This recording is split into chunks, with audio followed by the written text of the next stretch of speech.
নমস্কার বন্ধুরা, এই যে বেরিয়ে পড়লাম বিয়ে বাড়ির উদ্দেশ্যে। বিয়ে হয়ে গেছিলো, মানে বউ ভাতটা 2 দিন পরে হলো। যাই হোক, টোটো করে গেলাম, মানে বাড়ির থেকে কিছুটা দূরে ছিল বিয়ে ভবনে। যাই হোক, পৌঁছেই কফি খেলাম আর তার সাথে নিলাম এটা বেবিকর্ন ছিল, তারপর চিকেন পকোড়া ছিল, অনেক কিছু ছিল। আইসক্রিম ছিল, তারপর মকটেল ছিল, ফুচকা ছিল, অনেক কিছু ছিল। যাই হোক, সব খাওয়া দাওয়ার পরে এখন বসে পড়েছি খাবার ওখানে। তাও শীতের রাত তো, বেশিক্ষণ মানে ভালো লাগছিল না থাকতে, আর ভিড় ভাট্টা ছিল।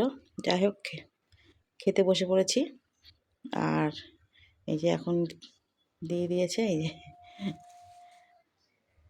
বসে পাতা দিয়ে দিল। আর ওই দেখো বর বউয়ের ছবি, আর এখানে কি কি মেনু আছে দেখতে পাচ্ছ না কি বলতে পারছি না, তোমরা বুঝতে পারছি না। তবে এই যে দেখো, প্রথমেই পাতে পড়ে গেল পনির পসিন্দা। যাই হোক, সস দিয়ে দিয়েছে, সাথে স্যালাড দিয়েছে। একদম গরম ছিল, মানে মুখ পুড়ে যাচ্ছিল, খেতে পারছিলাম না। তারপর যাই হোক খেয়ে নিলাম। খাওয়ার পরে দিল ওই যে বেবি নান, কি একটা পাউরুটির মতন। এটা আমার একদম ভালো লাগছিল না খেতে, একটুখানি খেয়ে আমি ফেলে দিয়েছি। আর ছিল চানা মশলা। তারপরে দিয়ে দিল পাতে ভাত, ভাতের সাথে দিল মুগের ডাল, এটা ভেজ ডাল ছিল, আর দিল ঝুরঝুরে আলু ভাজা।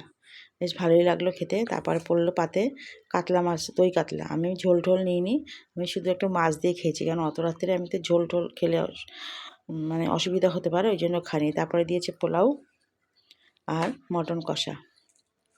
মটনটা হেভি সুন্দর হয়েছিল, দারুণ হয়েছিল খেতে। পোলাওটাও খুব সুন্দর হয়েছিল।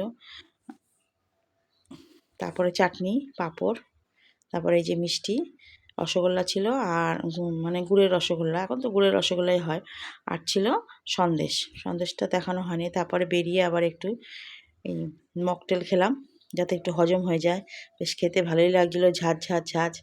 তারপরে এই যে বাড়ি ফেরার পালা, আবার বসে পড়লাম টোটোয়। আমাদের টোটো রেডি করা ছিল। তারপর বেরোনোর সময় একটা আইসক্রিম নিয়ে খেতে খেতে বেরিয়ে পড়লাম। সবাইকে জানাই শুভরাত্রি, খুব ভালো থেকো, খুব মজা হয়েছে।